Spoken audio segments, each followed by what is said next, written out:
दोस्तों ये कहानी ऐसी मालकिन की है जो अपने नौकर के केले की दीवानी हो जाती है और उसके केले से अपनी नरम और नाजुक सी तितली का चमगादड़ बनवाने को तावली हो जाती है और खुले जंगल में अपना गेम बजवाती है। कहानी की शुरुआत में हम दो लौंडियों को देखते हैं जो पैदाइशी चूतिया होती हैं, जिनका नाम दूध की थैली और मठे की थैली होता है। इन दोनों को वाइब्रेटर का ज्यादा चस्का होता है और इसी बीच दूध की थैली एक फौजी को पटाकर उससे ब्याह कर लेती है जिसका नाम होता है लूलू सेठ। और आज तो दबाकर पेलम पिलाई होने वाली थी क्योंकि आज तो दोनों की सुहागरात है। लूलू सेठ का हो गया था लूलू टाइट, दूध की रानी से हो गई फाइट। इससे पहले लूलू सेठ दूध की थैली को फाड़ पाता उसे युद्ध में लड़ने को भेज दिया जाता है। यहाँ वो दूध की थैली के बारे में सोच कर युद्ध में घायल हो जाता है और यहाँ दूध की थैली लूलू सेठ की मलाई चाटने का इंतजार कर रही थी। और जब लूलू सेठ घर आता है और हमें पता चलता है हमारा लूलू सेठ का नीचे का हिस्सा गायब हो गया है, यानी कि वो पैरालाइज हो गया है, जो कभी भौकाल नहीं मारेगा। ये देखकर दूध की थैली कच्ची फटी रह जाती है और वो सोचती है मेरे गड्ढे को कुएं में कौन परिवर्तित करेगा। दोस्तों पहली लुगाई और पहली ठुकाई जिसे नसीब ना हो उसका दर्द लाजमी है। खैर छोड़ो, यहाँ हमारी दूध की थैली लूलू सेठ को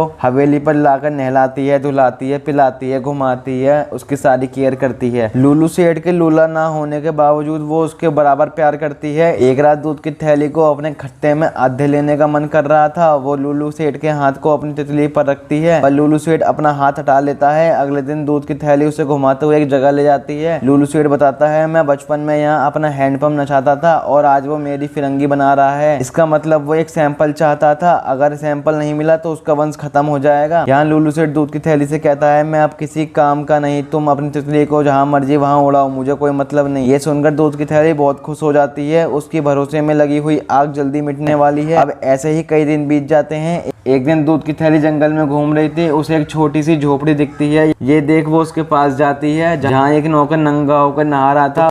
वो उसके लहराते हुए बदन की दीवानी हो जाती है। फिर वो उस झोपड़ी में जाती है और कहती है वाओ क्या झोपड़ी है, पर इससे बड़ी तो मेरी डैश डैश डैश डैश। वो कहती है तुम यहाँ अकेले रहते हो? वो कहता है हाँ चिकनी, मैं अकेला रहता हूँ क्योंकि मेरी बीवी 1000 मर्दों से ठुकवाती हुई पकड़ी गई है, इसलिए मैं सारी चीजें त्याग कर अकेला रहता हूँ और स्टेमिना बूस्ट अप करने के लिए दबाकर केले खाता हूँ। वो कहती है OMG तुम्हारे साथ अच्छा नहीं हुआ और वो उसके बगीचे में से कुछ पीले फूलों को लेकर घर चली जाती है। अगले दिन ये उसी जगह जाती है और वहाँ नौकर को फट्टों में कील ठोकते हुए देखती है और ये देखकर उसका मन भी ठुकाएगा कर जाता है और वो उसे पूरे इशारे देती है, पर वो नौकर उसे घंटा भाव नहीं देता और वो भी वहां से चली जाती है। अगले दिन दूध की थैली दोबारा उस झोपड़े में जाती है जहां वो एक तितली के बच्चे को देखकर भावना में बह जाती है क्योंकि उसको भी एक सैंपल चाहिए था। ये देखकर वो नौकर को गले से लगा लेती है और फुल इशारे देती है। नौकर बोलता है तुम्हें मैं जब चाहूँ जब उठा दूं, पर तुम्हारे पति को ये बात पता चली तो वो मुझे नौकरी से निकाल देगा। वो कहती है ऐसा कुछ नहीं होगा। फिर वो पेलम पिलाई करने लगते हैं और इसके बाद वो नौकर उसे आधे रास्ते छोड़कर आता है। अगले दिन दूध की थैली दोबारा ठुकाई करवाने जाती है पर उसे अब की बार मजा नहीं आता क्योंकि ठुकाई मारने टाइम से पहले ही केला निकाल दिया था। और अब दूध की थैली रोज जंगल में मंगल करती है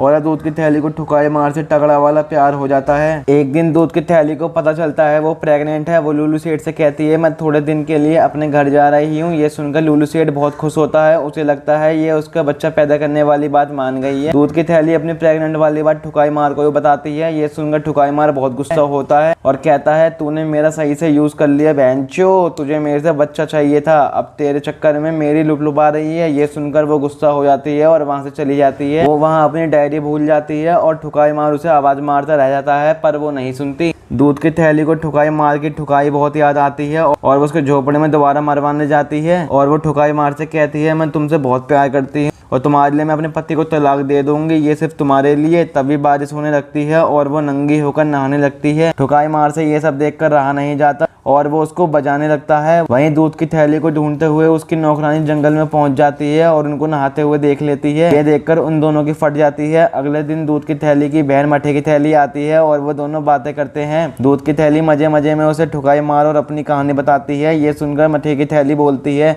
तुझे वो नौकर ही मिला था? वो कहती है दीदी पर उसका घोड़ा एकदम लाजवाब है। फिर वो उसे ठुकाई मार से मिलवाने ले जाती है। वहां जाकर मठे की थैली सावित्री देवी बन जाती है और ठुकाई मार के झंड करके आ जाती है। फिर दूध की थैली कहती है ये पागल है, है, आप शुरू करो। और फिर ये लोग ठुकाई में जॉनी भैया और मियाँ दीदी को भी फेल कर देते हैं। अगले दिन ये दोनों बहनें लंदन चली जाती हैं। दूध की थैली ठुकाई मार की यादों में खोई रहती थी। अब ठुकाई मार के झोपड़ी में एक अनजान शख्स घुस जाता है और उसे वहाँ दूध की थैली की डायरी मिलती है और उससे इसे यह पता चलता है ठुकाई मार और दूध की थैली का अफेयर चल रहा है। वो इस बात को पूरे शहर में गा देता है। ये बात लुलू सेठ को पता चलती है और वो ठुकाई मार को बुलाता है और उसे जॉब से निकाल देता है। और ये सब बातें घर की नौकरानी सुन लेती है और दूध की थैली को फोन कर सब बता देती है। ये सब सुनकर वो लंदन से हवेली आती है और सबसे पहले ठुकाई मार के पास जाती है। ठुकाई मार अपना सामान पैक कर रहा होता है और उससे कहता है मैं तुमसे जल्दी मिलूंगा। ये सुनकर वो रोने लग जाती है। अब वो अंदर से पूरी टूट जाती है और लुलू सेठ के पास जाती है। लुलू सेठ कहता है तुम्हें शर्म नहीं आई नौकर से बाजी बजवाते हुए? वो कहती है तूने ही तो कहा था लूले, अब ज्यादा दिक्कत हो रही है तो तू मेरे को तलाक दे दे। और वो ये बात बोलकर वापस लंदन चली जाती है और वो ठुकाई मार को वहाँ पे बहुत मिस कर रही थी। एक दिन दोनों बहनें साथ में बैठी हुई थी और उसे ठुकाई मार का लेटर मिलता है और वो उसे ढूंढ लेती है और ठुकाई मार बहुत अमीर हो गया था और वो उससे मिलने आता है और वो दोनों मिलने के बाद बहुत ज्यादा खुश हो जाते हैं और यहीं पर मूवी का एंड हो जाता है।